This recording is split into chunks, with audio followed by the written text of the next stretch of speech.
Hello, everyone. Welcome to your 5-minute dose of Black history. My name is Tamara Shiloh, and I will be your host. Our show is about notable Black folks and Black historical events from the past and present.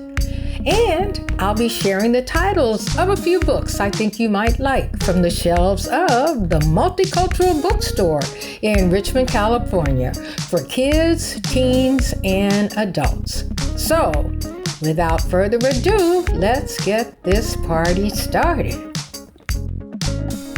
Today, your 5-minute dose of Black history is about Mansa Musa, the Golden King. Each year, Forbes releases its richest American list, which includes well-knowns such as Bezos, Gates, and Buffett. Although these men are considered among the richest in modern history, they are not the richest of all times. That title belongs to a 14th century West African ruler and king of the Mali Empire, Mansa Musa, who held so much wealth that his handouts alone crippled an entire country's economy. In 2012, Musa's wealth was estimated at $400 billion. Some economic historians, however, agree that the exact number is impossible to determine.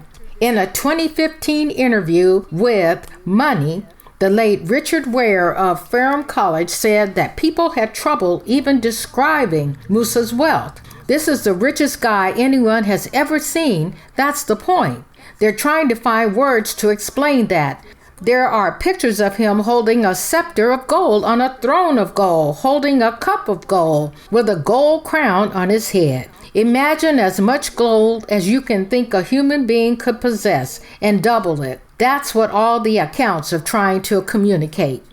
Musa was born into a family of rulers. His brother Mansa Abu Bakr ruled the Mali Empire until 1312, when he surrendered his power and left to embark on an expedition. Musa then inherited the kingdom his brother abandoned, and Abu Bakr never returned. Mali flourished under Musa's rule. 24 cities were annexed, including Timbuktu.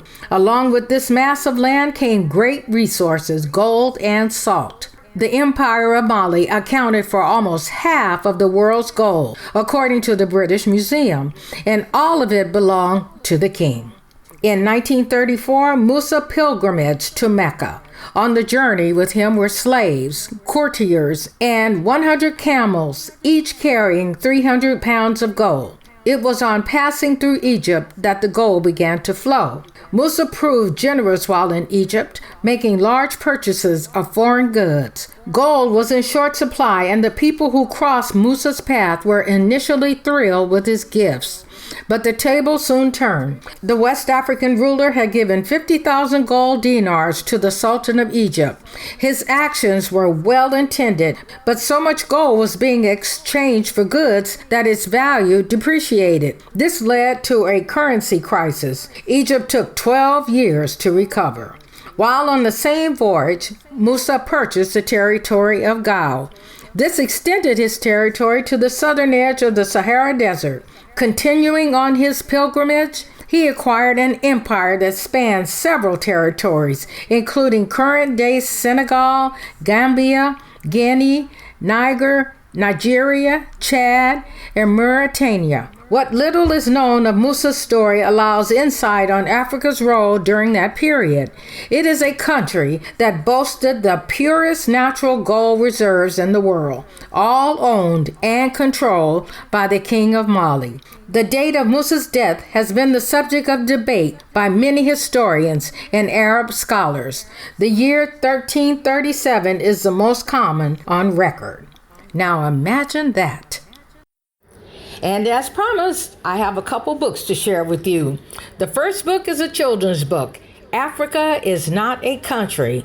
It's a picture book that describes and illustrates the multi-dimensions of the continent. It explores the cultural, environmental, ethnic, and social diversity of the 53 countries that make up the African continent.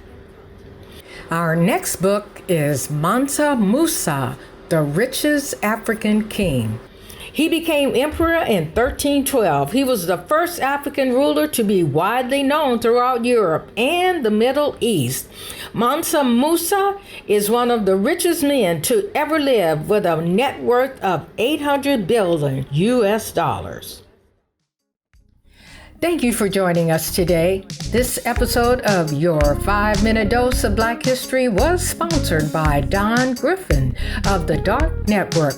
You can catch his show on YouTube. And again, don't forget to visit the multiculturalbookstore.com to order your books today. And remember, Black history is American history and should be taught all year. See you next time.